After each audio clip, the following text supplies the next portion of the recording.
Hello and welcome to 5-Minute Math. Today we are looking at the Algebra 1 concept of factoring trinomials. This is standard A.10E in the great state of Texas, and we are using item number 45 of the 2021 released STAAR test. If you haven't done so already, please go ahead and take a moment to pause the video, work this problem out on your own, unpause it, and we will look at our answers together.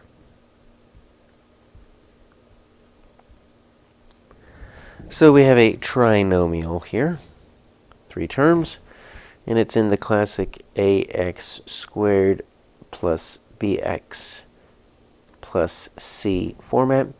Now, our leading coefficient, if we're looking for an a, it would be right there, and there's nothing there. There's no coefficient in front of that x. So we would say that a equals 1, because 1 times x squared would just be x squared. So when your leading coefficient is just 1, or there's just nothing there, usually you can just kind of eyeball this. But I'm going to go ahead and show you the full method that we're going to use, the diamond method, just so you get some practice with it. It's not the only way to solve factoring trinomials, but it's highly effective and efficient. So what we do here in our diamond method is we take our a term, multiply it by our c term. So if a is 1, multiply it by 24, right? We're just going to get 24 on the top. And we look at our b term, we put that down below, that's 10. Now, left and right, what we're looking for is we're going to be looking for factors that multiply to 24 and add to 10.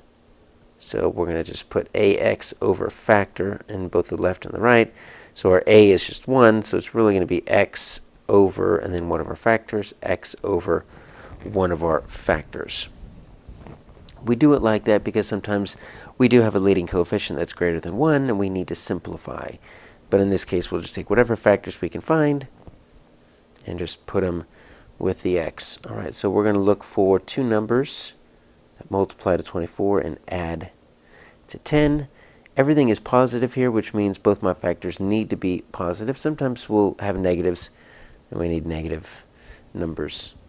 So we've got 1 and 24, and if we add those two, right, we're going to get 25. So we're just going to look for a combination that gets us to 10.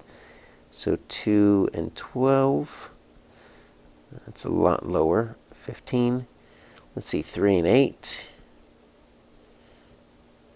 That's going to get me 11, very close. 4 and 6, there we go. That's going to get me to 10. That's it, that's our last set. But that's what I'm looking for right there. So what we're saying here is 4 times 6 equals 24, check. 4 plus 6 gets me 10. All right, so that's good. So now these are my 2 factors. I'm going to put a 4 right here. I'm going to put a 6 right here. We don't do anything with this, but sometimes, like I said, we have an a term that we would put right here since this is ax. We might need to simplify. But in this case, we don't. So we just write these as binomials. This is a positive 4. This is also a positive 4. So it's just x plus 4. You take your numerator as your first term, your denominator as your second. And then x, and then your denominator is your second term here in the binomial, x plus 6. So x plus 4, x plus 6. Easy way to check it is to FOIL it back out. So the first is going to be x squared. The outer is going to be 6x. The inner is going to be 4x. Last is going to be 4 times 6. Everything's positive. And then you just have a like term right there. 6x's and 4x's get you 10x's. So really we're with x squared plus 10x plus 24, which is exactly where we started. So it's really an easy double check as well. So this looks like our answer right here, x plus 4, x plus 6. And you notice that everything is negative. And look at all of these equal 24, right? 1 and 4. 2 and 12, 3 and 8. They just listed all 4 sets. But we're looking for this final one right here. Plus 4, plus 6. So our answer here is D.